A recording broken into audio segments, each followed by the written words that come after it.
Passionate talaga yung nanay mo sa pananahi, no? Halatang nai-enjoy niya yung ginagawa niya. Which is good. It's also good na nakabuo ka rin ng support group para sa nanay mo.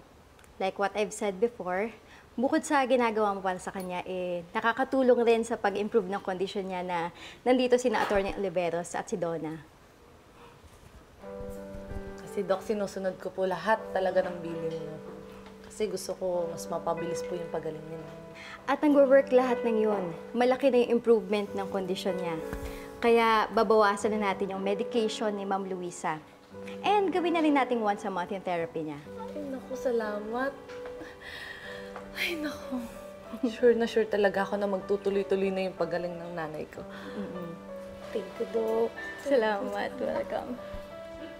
Excuse me lang po. Sige. Nay? Nay, mamaya niyo na ho yan gawin. May pupuntahan po tayo.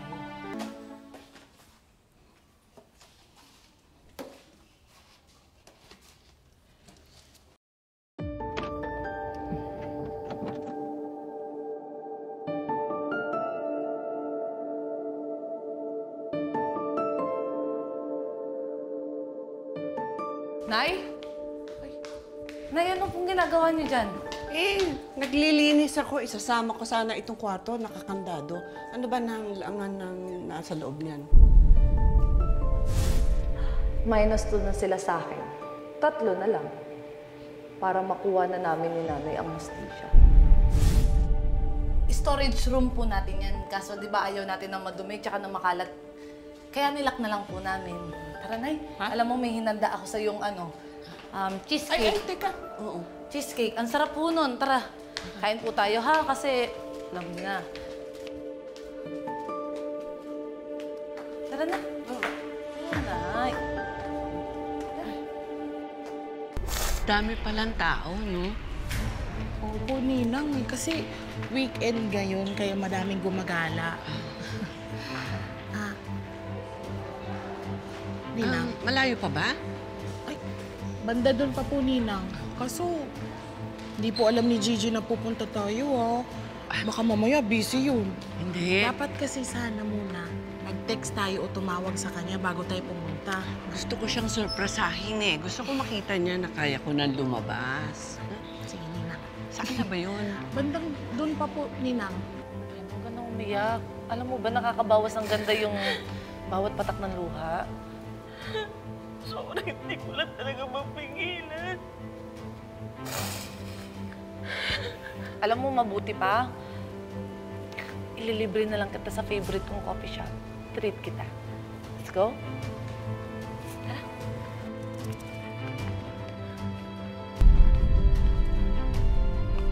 Ayun ba? Ay, ma'am, baka gusto niyo po. Ano yan? James and Jules. Talaga? Doon yun eh, doon sa may kabilang ano.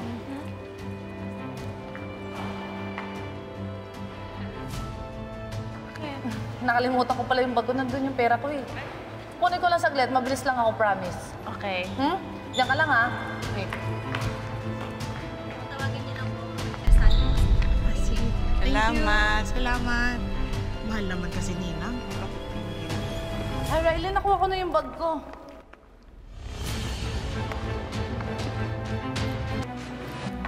Oo, pero parang mas maganda dun dumaan. Mag-elevator na lang tayo kasi parang nakakapagod mag-escalator eh. Ay, naku, Ninang. Wala daw po si Gigi sa store. Umalis daw po. Kaka-text lang. Oo. Sure ka? Di ba parang mas malapit pag dito na tayo?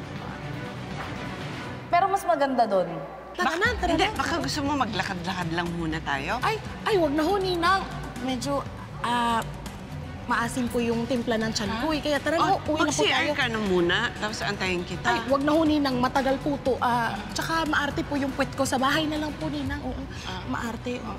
Tara na. Sige na, Ninang, hindi ko na po kaya. Tara na po. Opo.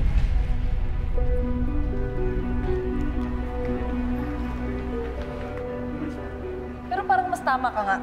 Dito nga tayo dadaan. Tama ka. Mabilis dito eh.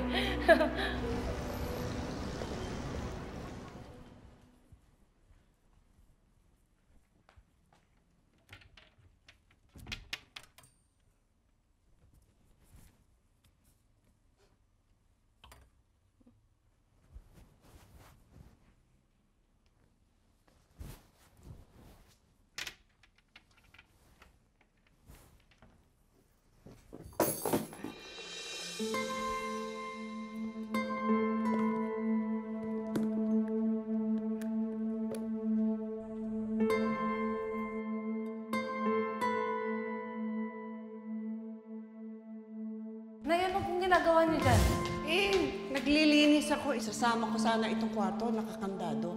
Ano ba nang laman ng nasa loob niyan? Storage room po natin yan. Kaso di ba ayaw natin ng madumi tsaka ng makalat. Kaya nilak na lang po natin.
Ito nito si Chichi.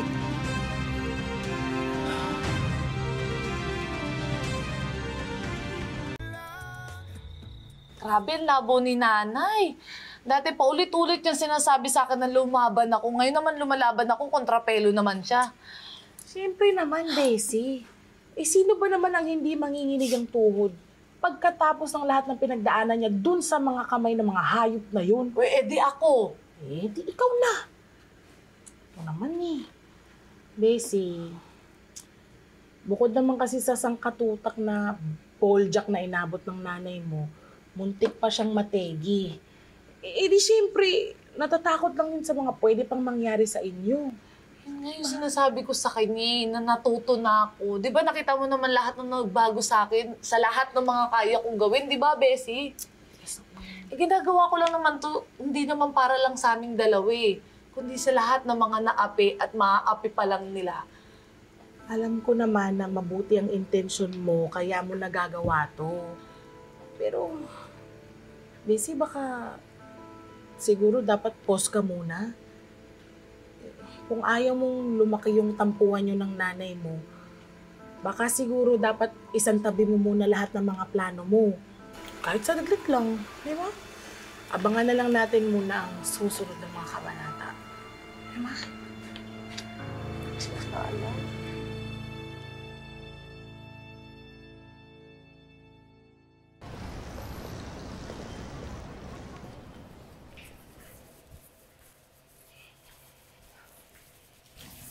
Ninang? Gamot niyo po. Ninang? Nag-usap na po ba kayo ni Bessie? Hanggat hindi niya sinasabi sa akin na ititigil niya yung kabulos sa ganyang plano, hindi ko siya kakausapin. Ninang naman. Huwag niyo na hong tiisin si Bessie. Pag-usapan niyo na po yan. Pero, yung walang talakan ha, yung maayos na pag-uusap. Hindi na kailangan ng usap-usap. Sundin niya yung gusto ko, tapos ang usapan. Ninang, lalo pong hindi makikinig si Bessie kung magiging matigas po kayo. Sa tingin ko naman po, kapag naipaliwanag niyo po ng maayos, maintindihan niya po kung saan po kayo nanggagaling. Yun na nga po, tita. Tumututol talaga si nanay sa mga plano natin laban sa elite squad eh. Yeah. But that doesn't mean na ititigil na natin to. Look, we've already done so much. Ayoko namang masayang lahat yun. Tutuloy pa rin naman po natin lahat ng plano pero tita baka promeno lang ako ng konting-konti. maglalambing lang sana ako kay nanay. Para hindi na po siya magtampo. We can't afford to do that, Gigi. Masisira ang momentum natin. Look, we're already done with Allison and Riley. Ang isusunod naman natin ay si Blair. May plano tayo, di ba? Nasisirain natin ang wedding niya. That's only 2 weeks from now. We have no time to lose. Tita, sige na pumayag na ho kayo. Hindi ko naman po tatalikuran lahat ng plano natin eh. Humihingi lang po ako ng konting-konting panahon. Maniwala po kayo sa akin na buo po yung loob ko na ituloy itong mga plano natin. No return, no exchange lang po talaga ako. Tsaka lahat naman po, lahat ng to, alam ko na yung mga ginagawa ko. Kaya sana tita, intindihin niyo na lang po muna ako. Gigi, bakit ba ayaw mong sundin yung inuutos ko sa'yo? Pinagbabawalan ka ba niya kausap mo? Sino ba yan? Sino yung kausap mo? Si nanay naman, TH. Tamang hinala lang po kayo. Narinig ko meron kang kausap. Sino ba yon? Si Eric po. Nag-uusap pa kami tungkol sa negosyo namin. Nay, sandali lang ho. Nay, sorry. Sorry kung nagsisikreto ako sa'yo. Hindi na po kayo magtampo. Kulang naman ang inaalala ko, anak eh. Ayoko maulit yung sakit na nangyari sa'yo noon. Hindi ba? Nangako ka sa akin na aalis tayo dito. Sana tuparin mo yun, ha?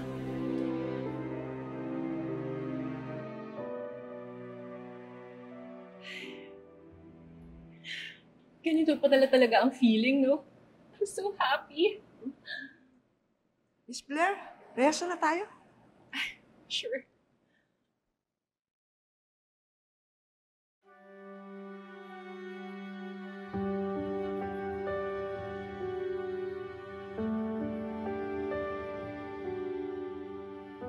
Pag may time ka na, balik ka ha.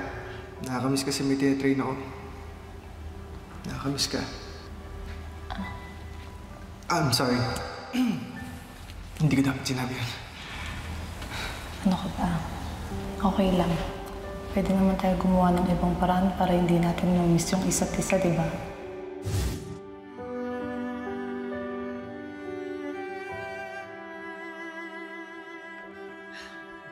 Jared! Ano ka ba? Parang hindi ka naman na-excited sa wedding natin. Rehearsals pa lang, wala ka ng gana. I'm sorry. Sorry? Yun na lang talaga sasabihin mo? Ano bang nasa isip mo? Ano bang nagbabother sa'yo? Wala, babe. Medyo masama talaga yung pakiramdam ko. Okay, sige. I'll get some meds. No. Wag na. I think I just need some rest. Next time na natin tuloy itong rehearsals. Ano ka ba? In 2 weeks wedding na natin. Ayoko lang i-delay itong rehearsals. Nakakahiya. I'm sorry, babe. I really have to go.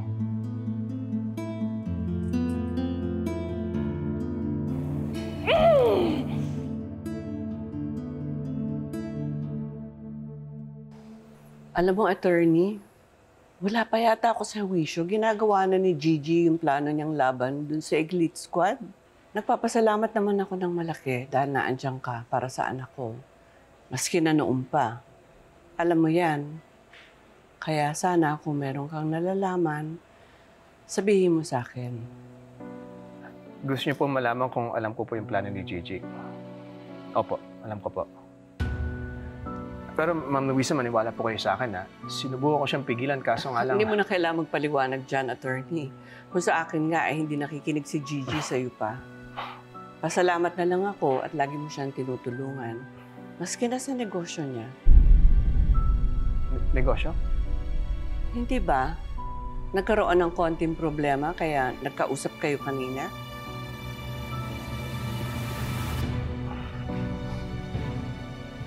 Sabi ko na nga ba eh.